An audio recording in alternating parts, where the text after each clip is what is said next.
It's 3:30 in the morning. She's awake again. The blue light from her phone lights up her face as she scrolls through the feed without absorbing anything she sees. She has a big meeting tomorrow. The promotion is practically guaranteed. More money, more status, more responsibility. She should be excited, but all she feels is her chest tightening. When did living become this? Do you know that feeling? Looking at opportunities anyone would call lucky and only feeling tired. Is there something wrong with preferring silence when the whole world chases noise? With choosing quiet when culture screams that achievement is all that matters? The answer you always get is the same. You've gotten comfortable, you lack ambition, you're giving up. But what if the problem isn't you? What if the life we call failure is the only form of winning that really counts? We want to experience so much in life that we often ignore the quality of what we actually live. We get drawn to lifestyles packed with full schedules, active social lives, frequent travel, elaborate goals. We end up focused on all those things, but very little on ourselves. The busy life is promoted by the culture. In movies, TV shows, news, best-selling books, social media. For a large part of the modern world, this ideal is ingrained. Waking up at 5 in the morning, optimizing every minute, networking, building a personal brand, monetizing hobbies. The CEO who works at 800 hours a week becomes a hero. The artist who almost goes crazy for their work becomes a genius. A full life becomes synonymous with a valuable life. And when you don't keep up with that pace, when your schedule has blank spaces, when you'd rather stay home instead of going to that event, the reaction isn't admiration, it's suspicion. What have you been up to? They ask. And the judgment is already there in their tone. Something must be wrong with you. But is this way of life actually good for you? People who live simple, modest, quiet lives are often seen as mediocre, unsuccessful, losers. And so it can be hard to see a quiet life of relative obscurity as something attractive, intentional, or difficult. But in truth, for at least a part of us, that kind of life is a redemptive effort, a sign of immense discipline and wisdom. So wrote Henry David Thoreau, the 19th century American transcendentalist writer and philosopher. Thoreau was a figure who focused much of his life and philosophy on the value of simplicity, self-reliance, authenticity, and separating oneself from the influences and conventions of modern life. He didn't just write about these concepts, he lived them. If a man does not keep pace with his companions, perhaps it is because he hears a different drummer. Let him step to the music which he hears, however measured or far away. After avoiding expected career paths and befriending Ralph Waldo Emerson, the founding father of the transcendentalist philosophical movement, Thoreau lived for years alone in a cabin in the woods, on Emerson's land. There, he led a simple, quiet, secluded life, focusing only on what he truly believed he needed and valued. He worked only 1 day a week. He reduced his material possessions to a minimum. He withdrew from the social and cultural world. He immersed himself in nature. He focused on his passion for writing. During this time, he wrote his masterpiece, Walden. In one passage from that book, he reflects on his time and reasons for living alone in the woods. I went to the woods because I wished to live deliberately, to front only the essential facts of life and see if I could not learn what it had to teach, and not, when I came to die, discover that I had not lived. I wanted to live deep and suck out all the marrow of life. We all want to live a good life and be successful. But how often do we stop to evaluate what a good and successful life could mean for us? How often do we consider not what it would look like from the outside, but what it would feel like from the inside, the only place where it's actually experienced? Simply put, to succeed means to have adequately achieved a predetermined goal or task. And so, succeeding in life depends only on having consciously determined an overarching goal of how you want to live, and then living accordingly in that way. Therefore, those who live a quiet, modest and simple life are just as successful as someone who lives a busy and culturally significant life, as long as, in both cases, both ways of life are intentionally pursued. Both are equally successful, but there's a cultural obsession with building lives that look impressive from the outside. The house in the neighborhood everyone knows, the job with the title that makes people raise their eyebrows, the vacations to destinations that yield perfect photos. Everything calibrated to generate envy, admiration, validation. This concern with appearances comes at a price. It consumes energy, time, money, attention that could be invested in making life genuinely good on the inside. The only perspective that truly matters is the one doing the living. You won't experience your existence as an outside observer. You'll live it from within, in the first person, moment after moment, until the very end. What does it look like from the outside? Irrelevant. What does it feel like from the inside? Everything. But we've completely flipped these priorities. We sacrifice internal well-being for external impression. We take jobs that drain us because they have prestige. We buy unnecessary things because they signal status. We attend events we hate because appearances must be maintained.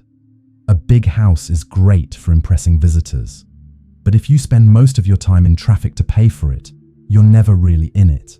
And when you are, you just feel the weight of the mortgage. That house isn't serving you. You're serving it. An executive position might make for impressive stories, but if it consumes 70 hours a week, ruins your health, destroys relationships, and leaves you with no energy for anything but work and recovery, that job isn't an achievement. It's a prison with a gold plaque on the door. Is your life good to live, or just nice to show off? Because these things rarely coincide. Someone is only unsuccessful in the case where they are living without intention and without deliberation. Thus, even on the highest thrones, in the most remote destinations, and in the most private rooms, we can find examples of failure just as easily as in a small cabin in the woods. Of course, some of us may find ourselves in conditions and circumstances we did not choose. That cannot be easily broken away from. Conditions that come with financial, mental, or health constraints, and responsibilities that require ways of life we might not prefer. And of course, many of us prefer busy, frantic, and material lives.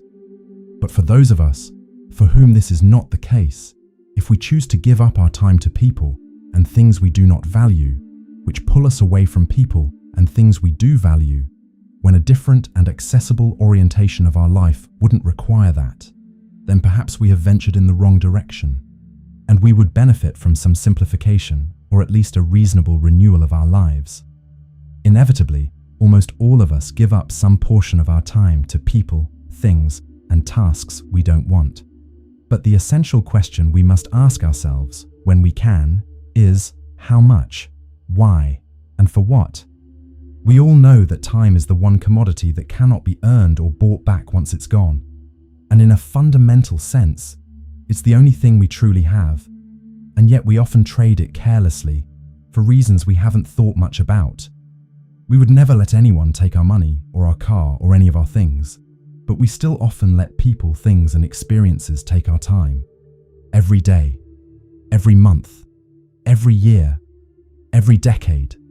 And this is where we can turn to Thoreau, Emerson, and other great thinkers to realize the value of our deliberation and focus on our time, our perception, and the internal experience of our lives, and not on things, on the opinions of other people, and on what we cannot control outside ourselves. In short, Thoreau wrote, "I am convinced, both by faith and experience, that to maintain oneself on this earth is not a hardship but a pastime, if we will live simply and wisely." Maybe we don't always have to accept that new job with those greater responsibilities, accept that invitation to that show or that party, go to that place we saw everyone go to, maintain as many relationships with as many people as we can, try to keep up with everyone we know and see online, or buy that new version of that new thing. Maybe instead, for some of us, we would be better served focusing on how to reduce the items on the to-do list, the events on the calendar, the people we engage with, and instead keep a relatively concise schedule with just a few important things and a few important people. In truth, an exciting life is a life in which we are excited to be alive. not necessarily one in which we are always frantically doing things. There's nothing impressive about living a life you don't like if you don't have to. And there's great virtue and heroism in simply staying sane, being kind, spending meaningful time with a few close loved ones, and maintaining authenticity in work and life. Of course, none of this diminishes the difficulty of doing such a thing and living in such a way. Swimming against the current of social conventions, personal and cultural expectations, what you are currently doing. It's like trying to get back to the shore while the force of the ocean current pulls you further and further out to sea. And beyond that, the ambiguity of what we truly want and what is truly good for us is always present. The temptation of the relief from responsibility by simply letting the current take us and living as others live, defining success and excitement as others define them, arises in every social media post and creeps into every encounter where we are asked, "What do you do?" But in Thoreau's words, "Rather than love, than money, than fame, give me truth." To find truths and values, Thoreau looked to nature, independence, and a life of simplicity. But undoubtedly, where we look is perhaps much less important than why we look where we look. It is in Thoreau's deliberation that we should find our inspiration, not necessarily in his lifestyle. A successful life is not one full of important meetings, active social lives, high wealth, or fame. But it's also not one reduced to its most basic form, filled primarily with free time and leisure. A successful life is simply a conscious one made of authenticity, self-reliance, and continuous adaptation to who we are and how we want to live. In the end, the only shame in not succeeding in life is not succeeding in living as you want, as best you can. I knew a guy who was a senior manager in consulting, 32 years old, 6-figure salary, apartment in the right neighborhood. He left it all to teach history at a public school. His family stopped talking to him for 6 months.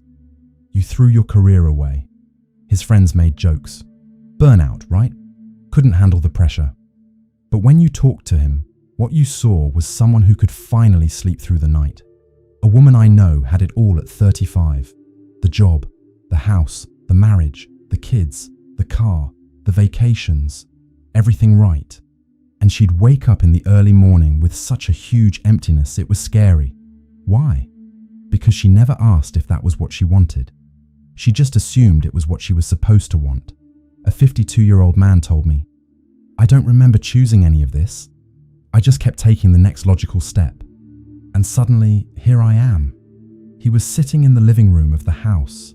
It took him 25 years to pay off, looking at furniture his wife picked out, thinking about the career he built without ever truly wanting it. Life's most important decisions made by inertia, not by intention. Thoreau was 28 when he went to the lake, still young. And even then he already felt his life was slipping away, that if he didn't take active control of his choices, he'd wake up old and realize he had never really lived, just existed. Living deliberately doesn't necessarily mean moving to the woods. It means waking up, stopping following scripts without questioning them, asking about every aspect of your life if that is really what you want or just what you've been conditioned to think you should want. It's an active process. It demands constant attention because the default is autopilot. It's letting culture, family, the economy, social media, and all other external forces decide for you.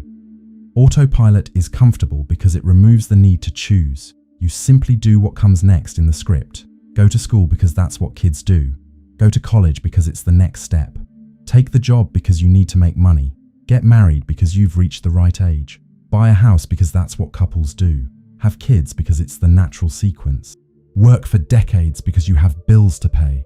And suddenly you're 60, retirement in sight, and you realize you never made a single decision that was truly your own. All the major definitions of your life were made by default, not by choice. Is it too late to start over?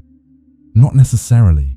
It's never too late to wake up, to start living deliberately, to question the script and consciously decide what to do with the time you have left. It might be scary, it might require difficult changes, but the alternative is worse. It's staying on autopilot until the end. It's dying without ever having truly lived. The great tragedy isn't having a simple or small life. The great tragedy is reaching the end and discovering you never really inhabited your own existence, that you spent decades inside a life that wasn't yours. Thoreau wasn't afraid of dying poor, or unknown, or without great achievements. He was afraid of dying without having lived, without having fully experienced his own existence. There's a difference between being biologically alive and living existentially. You can spend 80 years with your heart beating and still never have truly lived. If all those years were spent on autopilot, doing what you should without questioning, fulfilling external expectations without consulting internal desires, building a life that looks right from the outside but feels empty from the inside, so you survived. But you didn't live. Modern culture confuses depth with volume. It believes a rich life is a full life. Lots of travel, lots of experiences, lots of achievements. And we pour enormous energy into trying to accumulate experiences as if they were coins. I've visited 30 countries, read 500 books, met 1,000 people, been to hundreds of events. The impressive life resume. But quantity doesn't create depth.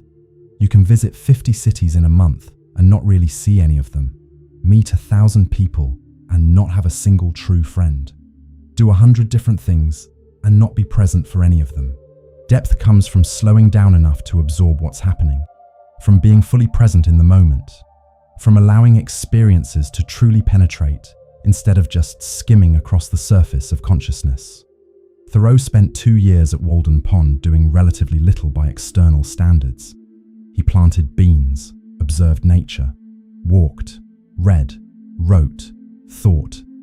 To an outsider, it might have seemed monotonous. Where was the variety, the stimulation, the constant novelty? But he was living deeply. Every small activity received his full attention. He knew every tree around the cabin, every bird, every subtle change in the lake's water.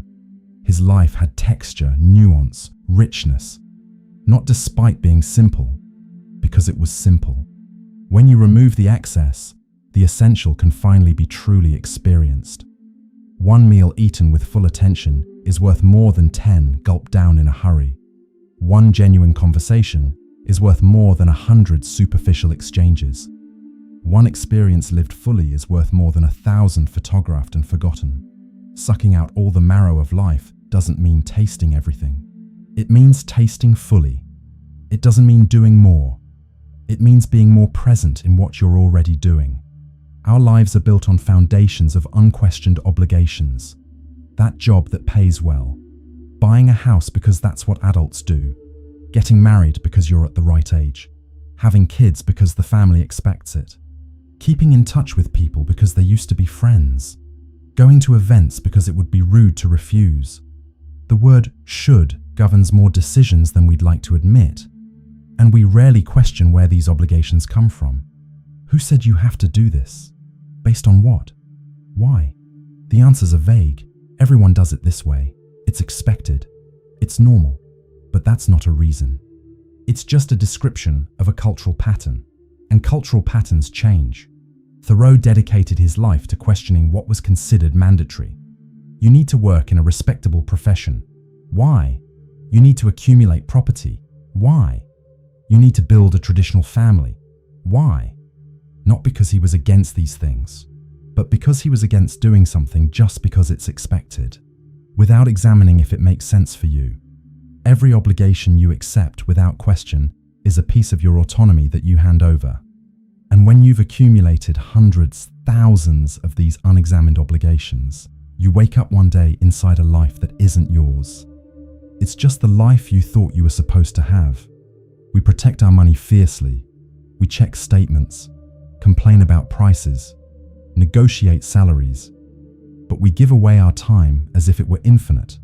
We let people who don't matter consume hours. Tasks that add no value devour days. Obligations we didn't choose steal years. And we call this a normal life. Time is the only truly limited resource. You can earn more money. You can acquire more things. You can make new friends, but you cannot manufacture more time. Every minute that passes never comes back, and every minute poorly spent is an irreversible loss.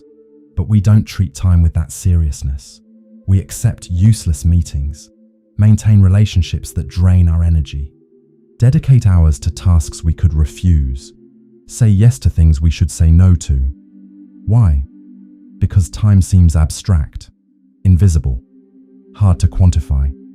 No one feels time slipping away the way they feel money leaving their account. So we fool ourselves into thinking there will always be more. There's always tomorrow, always next year, always time later to do what really matters, until there isn't. Even at 28, when he went to Walden, there was this urgency not to waste time. The understanding that life isn't a rehearsal. There's no second version where you correct the mistakes. There's only this one, and every day you spend living someone else's life, fulfilling others' expectations, doing what you should instead of what you want, is a day you never get back. We would never let someone steal our car, but we hand over our time every day, to jobs that don't satisfy, to people who don't contribute, to activities we wouldn't choose if we truly had a choice. And we do this voluntarily. No one is forcing us. We just accept it because that's how it is, because it's always been that way, because it's normal. Starting to protect your time with the same ferocity you protect your money changes everything. It means learning to say no. It means refusing invitations without justification. It means leaving relationships that only consume. It means questioning whether that obligation really needs to be fulfilled. It means treating every hour as the precious resource it truly is.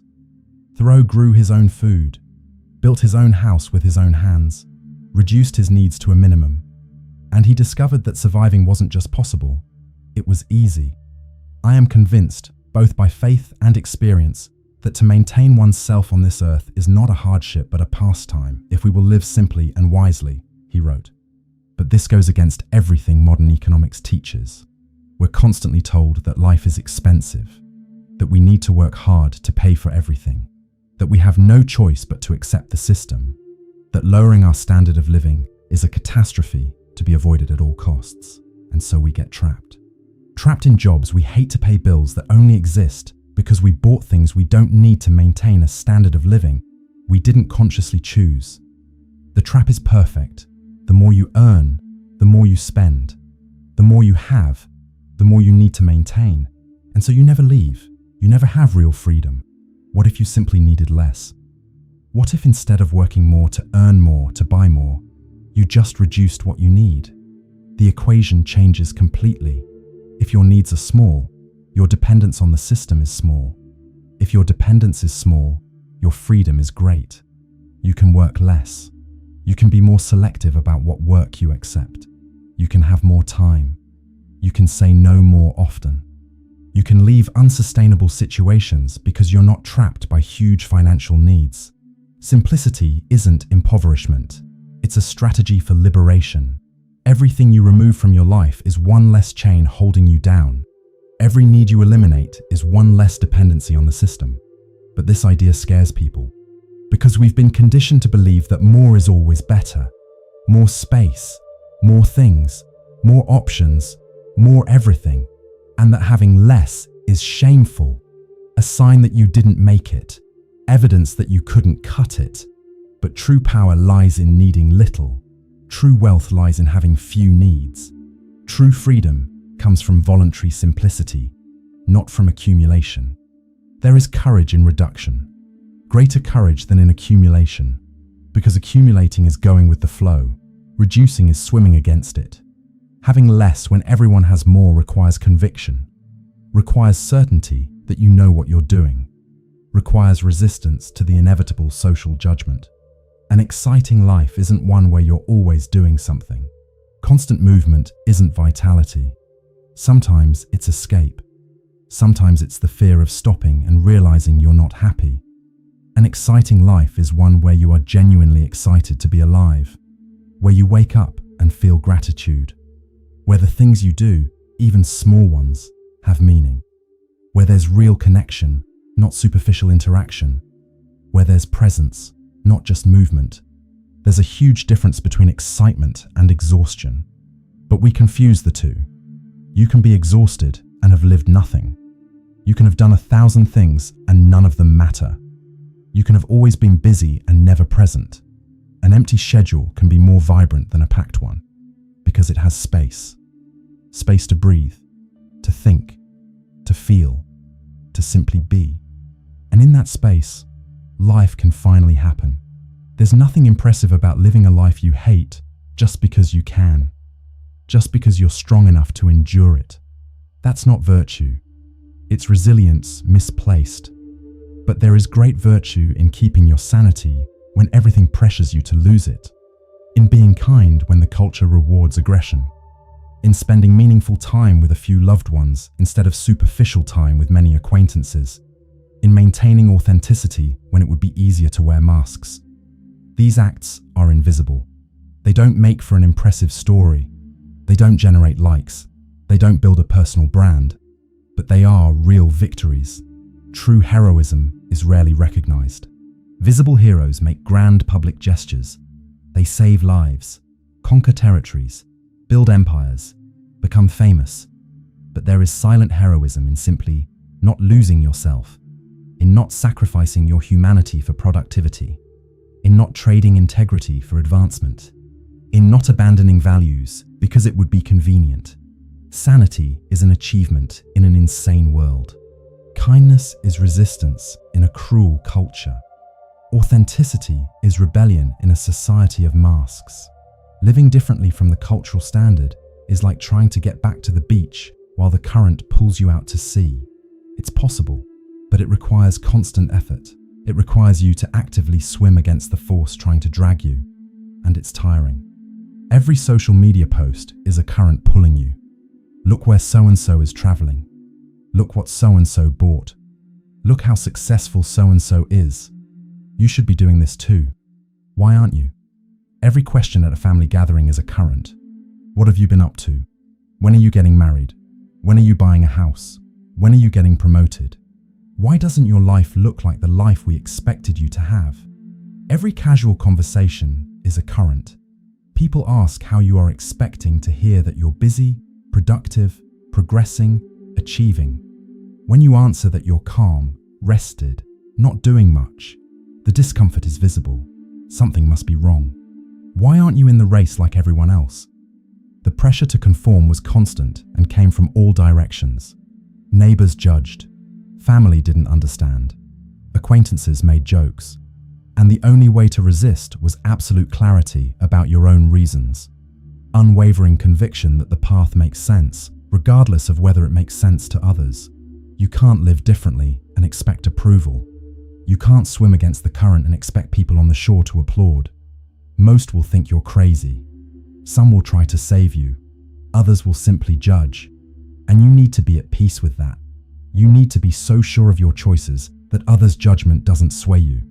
That's the hardest part. It's not making different choices. It's maintaining them when everything around you says you're wrong. When all the cultural messages, all the social interactions, all the structure of society is calibrated to pull you back to the standard. The current never stops. There's never a moment where you've swum enough and can now relax. The pressure is constant, and that means your resistance also needs to be constant. Your clarity needs to be renewed regularly. Your reasons need to be revisited and reaffirmed, because it's easy to start doubting. It's easy to look at others' lives and think, maybe they're right, maybe I'm missing something, maybe I should conform. But you're not missing anything, you're just choosing differently. And choosing differently will always seem wrong to those who chose the standard. But that doesn't make your choice any less valid, just less popular. Rather than love, than money, than fame, give me truth. Thoreau wrote that line near the end of Walden, and it captures something essential about existential priorities. Truth, not abstract philosophical truth. Personal truth. Authenticity. What is genuinely real for you? What you actually want, not what you've learned you should want. What you actually feel, not what would be convenient to feel. Who you actually are, not who it would be advantageous to be. Modern culture doesn't value truth in that sense. It values effectiveness, adaptability, the ability to be who you need to be in each context. At work, one mask. With family, another. On social media, an image. With friends, a version. And so you spend your life being multiple edited versions, but never simply being. The search for personal truth requires courage, because truth isn't always convenient. Sometimes it's inconvenient, unpopular, financially disadvantageous. It puts you in conflict with the expectations of people you love. But the alternative is living a lie. A sophisticated lie, maybe. A well-intentioned lie. But a lie nonetheless. And you can fool the whole world about who you are. But you can't fool yourself. Not completely. Not forever. The dissonance between who you are and who you pretend to be eventually takes its toll. Anxiety. Depression. Emptiness. The feeling of always performing, never resting. Of having no place where you can simply be without filters or masks. Prioritizing truth over everything else. Over material comfort. Over social approval. Over career advancement. Allows you to live with integrity. So that actions are aligned with values. So that words reflect actual beliefs. So that your external life is an extension of your internal life, not a contradiction of it. The question worth asking is, what is true for you? Not what is impressive. Not what is profitable. Not what your parents approve of. Not what your friends expect. Not what would look good on your profile. What is genuinely, authentically yours? What life would you live if no one were watching? What choices would you make if none could be posted, shared, or turned into content? Who would you be if there were no audience? Those answers are your truth, and discovering them, honoring them, living by them, is the most important work you can do, more important than any external achievement. Because you can have everything society defines as success and still be living a lie. Or you can have a simple, obscure life, with no great achievement by external standards, but be living your truth. And only one of these options allows for real peace. A successful life isn't necessarily full of important meetings, accumulated wealth, or earned fame. Nor is it necessarily reduced to the absolute minimum, filled primarily with free time and leisure. There is no universal template. There is no one right way that everyone must follow. A successful life is simply conscious, made of deliberate choices, built with authenticity, continuously adapted to who you are and who you are becoming. The invitation is not for everyone to live the same way. It's for everyone to examine their lives rigorously, to question choices, to challenge assumptions, to check if they are living according to their own values or just following a cultural script. Consciousness is the only universal criterion of fulfillment. Everything else is personal. For you, a good life might include many relationships and an active social life. Great. As long as it's a conscious choice, not an unexamined social obligation. For you, it might include professional ambition and the pursuit of achievements. Perfect, as long as you're clear on why it matters to you, not just because it's what's expected. For you, it might be absolutely simple, reduced, quiet, wonderful, as long as it's an informed decision, not fear disguised as principle. There's no moral judgment about the specific content of your choices. There's only the requirement that they are truly your choices, that you have examined them, questioned them, thought about them, and decided consciously, not just inherited or absorbed. The conscious life is also adaptable, because you change. What made sense at 20 might not at 40. What was important when you were starting your career might not be now.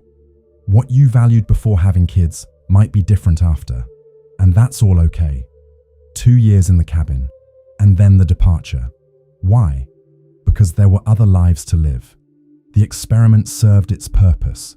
There was no imprisonment in a fixed identity, just a commitment to living deliberately. And deliberation sometimes means change. The trap is creating a new prison when you escape the old one. Trading the cultural standard. You must work 80 hours a week for another equally rigid standard. You must live with the absolute minimum. But that's still a prison. Still an external rule dictating your life. True freedom is living consciously according to your own values, revisiting and adapting as you change. It's answering the question, does this life still make sense for me, regularly, and having the courage to change when the answer is no. Thoreau died in 1862, 44 years old, tuberculosis, relatively unknown, without a fortune, without a family of his own, without great properties. By the conventional standards of his time and ours, he failed. But Thoreau absolutely succeeded in living on his own terms. He decided what mattered and lived accordingly. He wasn't perfect, he had contradictions, he made mistakes, but he was genuine, authentic, deliberate, and that's all anyone can really aspire to. Being called a loser in the eyes of the world is an inevitable consequence of living differently. If you choose simplicity in a world that values accumulation, you will be judged. If you choose obscurity in a culture that values visibility, you will be seen as a failure. If you choose quiet in a society that values frantic busyness, they will think something is wrong with you, and you need to be at peace with that. The question isn't what the world thinks. The question is what you think when you're alone, without an audience, without masks, just you and your conscience. In that moment, can you look at your life and feel peace? Or do you feel discomfort? Do you feel you're living someone else's life? Do you feel you're following a script you didn't write? Do you feel you're performing instead of living? The challenge is simple but radical. Live deliberately. Don't accept the standard without questioning it. Don't follow the script just because it's the script. Don't be who they expect just because they expect it. Discover what is true for you, and then live it, with courage, with integrity, with authenticity. Be called a loser if that's what your truth demands. Be obscure, be simple, be quiet. Be what you need to be to live at peace with yourself. But don't be a loser in your own eyes. Don't live a life you yourself disapprove of. Don't reach the end and discover you never lived, because that's the only real tragedy, the only failure that matters, and it's completely avoidable. Just wake up, just question, just choose, just live deliberately. He died at 44, without fame, without fortune, but he lived. And you? If this video made you question something about your life, leave a comment. And if you want to keep exploring these ideas, subscribe to the channel. For those who want to support this work, consider becoming a member of the club. Live deliberately.